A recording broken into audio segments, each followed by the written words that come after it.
Hi, everybody. It's July the 26th, 2026, and today's story is about a specific aircraft returning to this war after a genuinely significant gap, and what that return actually tells us about how the American campaign against Iran is evolving. So let's start with the headline fact. On Tuesday, July 21st, the U.S. military used a B-1 Lancer bomber to strike Islamic Revolutionary Guard Corps targets inside Iran, and according to Axios, which first reported this, it was the first time the U.S. had conducted a B-1 mission since fighting with Iran resumed 12 days earlier. And I want to explain why that specific detail, the gap since its last use, matters as much as the strike itself, because this aircraft has a real history in this exact war.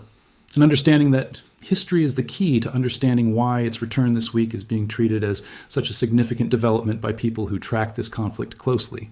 So let's build this up properly, starting with what the B-1 actually is, because if you're not familiar with American strategic bomber types, it's easy to confuse it with the aircraft that's dominated headlines throughout this war, the B-2 Spirit. So let's be precise about the distinction, because getting this right actually matters for understanding what this specific strike could and couldn't have accomplished. The B-1, officially the B-1B Lancer, is a long-range, supersonic heavy bomber.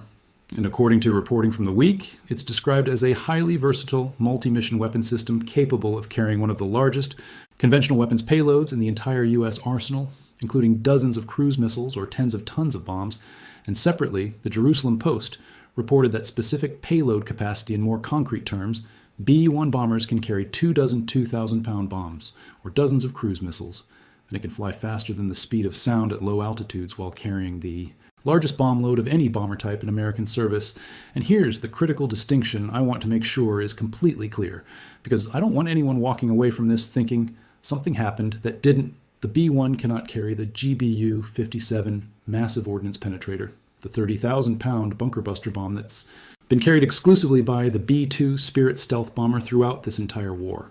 That capability is physically exclusive to the B-2, so if you've seen any headlines this week implying the B-1 mission was somehow related to striking Pickaxe Mountain or any of Iran's deeply buried nuclear sites specifically, that would be a mischaracterization, and I want to be the channel that gets this distinction right, rather than blurring it together for a more dramatic headline. What the B-1 is genuinely excellent at, and this is confirmed by multiple sources reporting on its earlier use in this war, is precision strikes against a different category of hardened target. And reporting from Warrior Maven specifically describes the B-1B as particularly effective against hardened targets, such as underground bunkers and industrial complexes. So it's not that the B-1 is irrelevant to buried or hardened Iranian infrastructure, it's that there's a meaningful difference between hardened underground bunkers and industrial complexes on one hand, and an extremely deep nuclear enrichment site like Pickaxe Mountain, buried beneath roughly 600 meters of solid granite, specifically to survive exactly the kind of weapon the B-2 and its GBU-57 carry on the other. And that distinction is exactly why understanding this aircraft's actual role in this war requires looking back at how it's been used before. So let's do that. Because the B-1's history in this specific conflict goes back to the earliest phase of the war. According to Warrior Maven's reporting, the U.S. conducted several B-1 missions during the period between February and April of this year, during what's been referred to throughout this campaign as Operation Epic Fury. And during that stretch, the B-1 was used specifically to strike Iranian missile bases, command centers, weapon storage facilities, and air defense systems. And the same reporting notes that many of these missions involved genuinely long-range flights, some lasting more than a full day, with some bombers flying directly from the continental United States all the way to Iran and back in a single mission, while others operated out of Allied bases in Europe, specifically RAF Fairford in the United Kingdom, and at certain points during that earlier phase of the war, nearly a dozen B-1B aircraft were reportedly positioned in Europe specifically to support these operations, according to reporting from Air and Space Forces magazine, and I think that detail about basing in Europe is genuinely important context for understanding this. Weeks strike specifically because Axios' July 23rd reporting confirmed that the B-1 involved in Tuesday's mission departed from the United Kingdom, and its flight was actually tracked by open-source plane tracking websites, ordinary aviation enthusiasts, and analysts who monitor military aircraft movements using publicly available flight tracking data, which is worth pausing on for a second, because it tells you this wasn't some deeply classified, invisible mission. The B-1's flight path was visible enough to be picked up and tracked by civilian open-source trackers before the strike was even officially confirmed by American officials. And that's actually a recurring pattern with B-1 operations specifically, because unlike the stealth B-2, The B-1 isn't designed to be invisible to radar, so its movements between European basing and the Middle East theater tend to be more observable to outside trackers than the more secretive B-2 missions have been throughout this war. Now, back in March, during that earlier phase of B-1 operations, U.S. Secretary of War Pete Hegseth made a statement that I think is genuinely worth revisiting now, given this week's developments. According to CENTCOM's confirmation at the time, Hegseth warned that a rotating combination of American air power, and I want to quote this specifically because the phrasing matters, B-2s, B-52s, B-1s, Predator drones, and fighter jets controlling the skies and selecting targets could become what he called the new normal for Iran. And I think this week's B-1 mission is a fairly direct validation of exactly that warning. Months later, after a gap in this specific aircraft's involvement, the B-1 is back in rotation over Iran, which suggests the new normal Hegseth described back in March isn't a one-time surge capability. It's a genuinely sustained posture the Pentagon can call back on whenever operational needs justify it, and there's actually a forward-looking dimension to the B-1's role in this broader conflict that I think is worth mentioning here, even though it's separate from what's been confirmed about this week's specific mission. Because Army Recognition's reporting noted that imagery released through Edwards Air Force Base back in April showed a B-1B flying with an externally carried AGM-183A air-launched rapid response weapon, known as ARRW, a hypersonic weapon designed as a conventional boost glide system intended to engage high-value and time-sensitive targets while dramatically reducing the warning and interception time available to an adversary. And if that specific weapons configuration is eventually fully tested and operationally certified for combat use, it could theoretically allow a B-1 to threaten protected command facilities, missile support infrastructure, and long-range radar or air defense nodes from much greater standoff distances than conventional bombs currently allow. And I want to be clear that this is explicitly a separate, future-looking development. There's no confirmation that this week's mission involved anything beyond conventional weapons, and Army Recognition's own reporting specifically noted that this hypersonic dimension should be kept separate from the assessment of this week's actual Iran mission, but I think it's worth flagging as background context for understanding where this specific aircraft's role in this conflict could plausibly be heading if that capability does eventually get certified. Now let's talk about what the B-1 actually struck this week, because the details here required piecing together from multiple sources. Since, notably, CENTCOM's own public statement about the overnight strikes did not mention the B-1 specifically, and I want to flag that omission clearly, because it's consistent with a pattern we've discussed before in this war. CENTCOM doesn't always specify which exact aircraft type or platform executed a given strike. So the confirmation that a B-1 was involved came from U.S. officials speaking to Axios rather than from CENTCOM's own public release. And according to Army Recognition's reporting, which cited U.S. officials directly, the B-1B took part in the July 21st strikes, specifically targeting Iranian command centers, maritime infrastructure, drone facilities, aircraft hangars, and military logistics infrastructure, supporting Iranian threats to shipping through the Strait of Hormuz. And that same reporting was careful to note that CENTCOM has not disclosed the bomber's specific targets or weapons load within that broader target list. So we know the general category of targets struck across that night's operation, but we don't have confirmation of exactly which specific facilities the B-1 itself was responsible for within that broader package. And I think Army Recognition's framing of why this matters strategically is worth repeating closely, because it captures something genuinely important. The reporting describes this mission as highlighting Washington's ability to project large-scale precision firepower from well beyond the Gulf region, entirely reinforcing America's capacity to sustain operations while reducing reliance on potentially vulnerable regional bases. And I think that's the real strategic story buried inside this specific aircraft choice, because every regional base hosting American forces in this campaign, in Kuwait, Bahrain, Jordan, Qatar, has now absorbed Iranian retaliatory strikes at some point during this war, some of them repeatedly, so a bomber that can fly a mission all the way from the United Kingdom, strike targets inside Iran, and return to base outside the immediate region, entirely represents a meaningfully different and more survivable way of sustaining this campaign compared to relying exclusively on aircraft launched from bases sitting directly within range of Iranian missiles and drones. Now, I want to bring in a related and genuinely serious development from the same general time frame, because it shows exactly why that kind of distributed, less regionally exposed strike capability might be increasingly valuable right now. The Islamic Revolutionary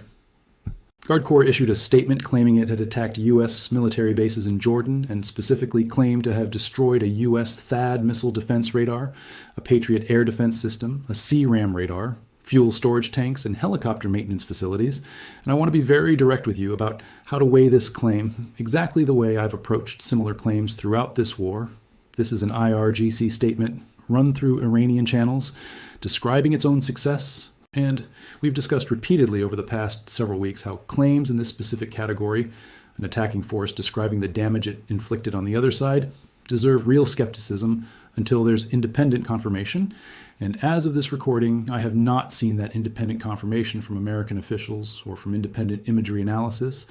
That said, I want to be equally honest that this is a more specific and more plausible sounding claim than some of the vaguer claims we flagged in the past. Naming specific systems, a THAAD radar, a Patriot battery, a CRAM radar, rather than making a broad, sweeping claim about destroying entire headquarters or squadrons of aircraft. And specificity alone doesn't make a claim true, but it's worth noting the difference in category compared to some of the more dramatic and less detailed claims we've seen from Iranian sources earlier in this war. And if even a portion of that claim is accurate, if Jordan-based American air defense systems specifically have taken damage, that's genuinely significant, because those exact systems, THAAD and Patriot batteries, are precisely the defensive infrastructure that's been intercepting the wave after wave of Iranian missiles and drones we've documented hitting Jordan, Kuwait, Bahrain, and Qatar throughout this entire month. So damage to that specific defensive layer would represent a real degradation in the region's ability to protect itself against exactly the kind of retaliatory strikes Iran has been launching consistently since this phase of fighting resumed. And it's worth understanding a little about why THAAD and Patriot batteries specifically represent such high-value targets within Iran's own strategic calculus, because these systems are the actual technological backbone behind the extraordinary interception rates we've documented throughout this war. The UAE's 537 intercepted ballistic missiles, the hundreds of interceptions across Jordan, Kuwait, and Bahrain. None of that defensive success happens without a functioning THAAD radar tracking incoming threats, and a Patriot battery actually launching the interceptors that bring them down. So if Iran genuinely has managed to degrade or destroy even a portion of that specific defensive infrastructure in Jordan, the practical effect wouldn't just be a one-time loss of expensive hardware. It would mean reduced coverage and slower response times against future incoming attacks in exactly the area where American forces have already suffered this war's deadliest single incident, which is precisely why, if true, this claim deserves to be taken seriously, even while it remains formally unconfirmed. Now, this same general period saw CENTCOM confirm a genuinely remarkable tempo milestone, because by Thursday, CENTCOM stated it had completed its 12th consecutive night of strikes against Iran, and in that specific statement described the operation as U.S. forces striking Iranian military targets, including maritime capabilities, missile and drone storage facilities, coastal surveillance sites, and air defense assets. And I want you to sit with that 12 number for a second, because we've been tracking this consecutive night count across our coverage all month, and watching it climb from 6 to 7 to 9 to 10 and now to 12 straight nights tells you something important about the fundamental character of this specific phase of the war. This isn't a campaign of occasional isolated retaliatory strikes anymore. It's become a sustained, continuous nightly operation that has now run for nearly 2 full weeks without a single pause. And I think that sustained tempo is directly connected to why bringing the B-1 back into rotation this week makes operational sense. Because maintaining 12 consecutive nights of strikes, and counting, requires distributing that workload across a broader set of available platforms, rather than relying exclusively on the same rotation of fighter squadrons and the more limited number of stealth B-2s available for the most sensitive, deeply hardened targets. Now, let's connect this back to the title of today's story specifically: Iran burying its missiles deep, and what that phrase actually refers to in concrete terms, because we've discussed this pattern before on this channel, but I think it's worth laying out systematically here, because it's genuinely central to understanding why this entire war has evolved the way it has, going all the way back to the original opening strikes of this conflict in February. And even before that, in the June 2025 12-day war that preceded it, Iran's military doctrine has consistently responded to American and Israeli air power by moving critical assets underground and dispersing them geographically. We discussed the underground missile production facility Iran helped build inside Syria near Mashyaf, dug into a mountain specifically after an earlier above-ground facility was destroyed by Israeli strikes back in 2017. And we discussed Pickaxe Mountain itself, the roughly 600-meter-deep nuclear facility built specifically because Iran anticipated that its above-ground Natanz enrichment infrastructure would eventually be targeted again after the 2020 sabotage operation. There, in this same underlying strategy, bury it, harden it, disperse it, extends directly to Iran's missile forces specifically, which is exactly what buried its missiles deep in today's title is describing. Iran has spent years constructing underground missile storage and launch facilities specifically designed to survive exactly the kind of sustained air campaign it's now experiencing. And CENTCOM's own repeated target descriptions throughout this war, missile and drone storage facilities, appearing again and again in nightly strike statements, tell you that a significant portion of Iran's ballistic missile and drone arsenal is not sitting out in the open where it's easy to spot and destroy. It's deliberately concealed in exactly the kind of hardened, underground, or dispersed facilities that historically have been difficult for even sustained American air power to fully eliminate, and that's precisely the strategic problem the B-1 bomber, alongside the rest of this rotating combination of aircraft Hegseth described back in March, is being used to address, and I think it's worth being honest about the actual scale of that challenge, because we discussed earlier this week just how difficult it's proven to be to definitively resolve even a single deeply buried facility like Pickaxe Mountain, and Iran's missile storage strategy operates on a fundamentally different but related principle, rather than concentrating everything into one maximally hardened site, the way the nuclear program has with Pickaxe Mountain. Iran's missile forces appear to be dispersed across a larger number of individually hardened but less extremely deep facilities spread across a wide geographic area. So the American campaign against Iran's underground missile capability isn't really a single dramatic strike the way a hypothetical Pickaxe Mountain strike would be. It's the accumulated result of night after night after night of strikes against missile and drone storage facilities. Specifically, which is exactly the target category that's appeared consistently in CENTCOM's own statements across this entire 12-night stretch. So when today's title asks what the B-1 did, I think the honest, accurate answer, based on everything we've actually confirmed, isn't a single dramatic knockout blow against Iran's underground missile capability. It's that the B-1's return to active rotation represents the American military adding a genuinely significant additional tool, one capable of carrying enormous conventional payloads, specifically effective against hardened bunkers and industrial complexes, back into what's already a sustained 12-night and counting campaign, specifically targeting that dispersed underground missile infrastructure night after night. And I think that's actually a more accurate and more useful way to understand what's happening here than a single dramatic headline moment would suggest. This is attrition warfare against buried and hardened infrastructure, not a single decisive strike. And the B-1's specific value in that context is its enormous payload. Capacity, up to 24 2,000-pound bombs or dozens of cruise missiles in a single sortie, which lets American planners hit a larger number of hardened targets in a single mission than a fighter aircraft, carrying a much smaller weapons load, typically could. Now, I want to bring in one more piece of context that I think helps illustrate just how seriously Iran's own long-range strike capability has been taken throughout this entire war, because it connects directly to why degrading Iran's missile forces specifically has been such a consistent priority across every single phase of this conflict. Back on March 20th, according to Wikipedia's documented tracking of this war, Iran launched at least 2 Khorramshahr-4 intercontinental ballistic missiles toward the island of Diego Garcia, a British Indian Ocean territory that hosts a significant American military base. And neither missile actually struck its target. One failed in flight, and the other was intercepted. But I think the fact that this happened at all is worth sitting with, because Diego Garcia sits an enormous distance from Iran, and the island itself hosts equipment including strategic bombers and guided missile destroyers, and is considered an important American strategic position supporting operations across the broader Indo-Pacific region, alongside Guam. And it's worth understanding why that specific island matters so much within the context of this war, because Diego Garcia's runway stretches roughly 3,600 meters, long enough to support the full range of American bomber types, the B-52, the B-1, and the B-2 alike, along with large transport aircraft like the C-17 Globemaster, which makes it one of the relatively small number of locations globally capable of supporting sustained heavy bomber operations at this scale. So an Iranian intercontinental missile aimed at that specific island wasn't a random target. It represented an attempt to strike at one of the actual logistical and staging backbones supporting the kind of long-range bomber campaign, B-1 missions included, that we've spent most of today discussing. So an Iranian attempt, even an unsuccessful one, to strike a target that geographically distant tells you Iran's long-range missile ambitions throughout this war have extended well beyond simply defending the immediate Gulf region. And that's exactly the kind of long-range capability that underground, hardened storage facilities are specifically designed to protect and preserve, which is precisely why degrading that dispersed underground missile infrastructure has remained such a consistent, recurring target category across essentially every single phase of this war from the original February opening strikes through Operation Epic Fury's B-1 missions between February and April, all the way through to this week's confirmed 12th consecutive night of strikes. Now, let's talk about what all of this has meant for the broader region across the full arc of this war, because I think it's useful, especially this deep into an extended conflict, to occasionally step back and look at the cumulative regional picture rather than just tracking each individual night in isolation.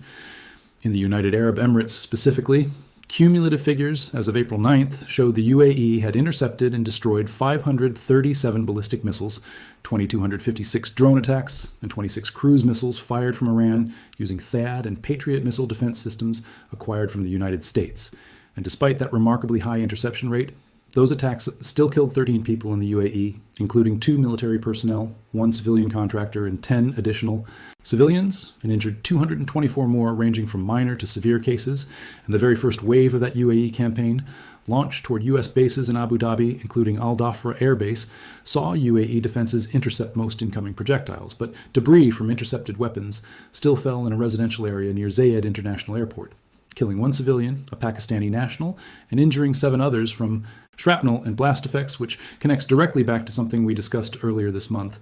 that even a successful missile intercept doesn't eliminate risk to people on the ground beneath it. The debris from a destroyed incoming missile still has to land somewhere, and in Jordan specifically, the documented history of Iranian strikes stretches back to the earliest days of this war. On March 1st, Iranian missiles and drones struck a German Bundeswehr field camp in eastern Jordan, and the very next day, March 2nd, the U.S. Embassy in Amman announced that all personnel had temporarily departed the embassy compound as a precaution following a reported security threat. And by March 3rd, Jordanian air defenses were intercepting missiles specifically near Muwafaq Salti Air Base in Azraq, the exact same base where, months later in this month's fighting, the deadliest attack on American forces in this entire war took the lives of Private Isabella Gonzalez and First Lieutenant Tyler James Feehan, which tells you that base specifically has been a recurring, sustained target for Iranian attacks across essentially the entire duration of this war, not just during this current intensified phase. And by March 4th, additional drones had crashed inside Jordanian territory. So the pattern of sustained pressure on Jordan specifically, culminating tragically in this month's American casualties, has genuinely deep roots going back to the war's earliest weeks. And I think laying out that full 5-month timeline is important precisely because it pushes back against any temptation to read this month's fighting as some sudden isolated flare-up. Jordan's air defenses, its hosting of the Bundeswehr camp, its proximity to Muwafaq Salti Air Base, all of it has made the country a recurring pressure point in this war since virtually the opening days. And the same is true of the UAE, of Kuwait, of Bahrain. Every one of these countries has been absorbing some portion of this conflict's cost continuously for 5 months now, not just during the more heavily covered surges in fighting. And I think that continuity is actually the most important context for understanding why a development like the B-1's return this week matters as much as it does. It's not landing in a vacuum. It's landing on top of a coalition of regional partners that has already been under sustained strain for the better part of half a year.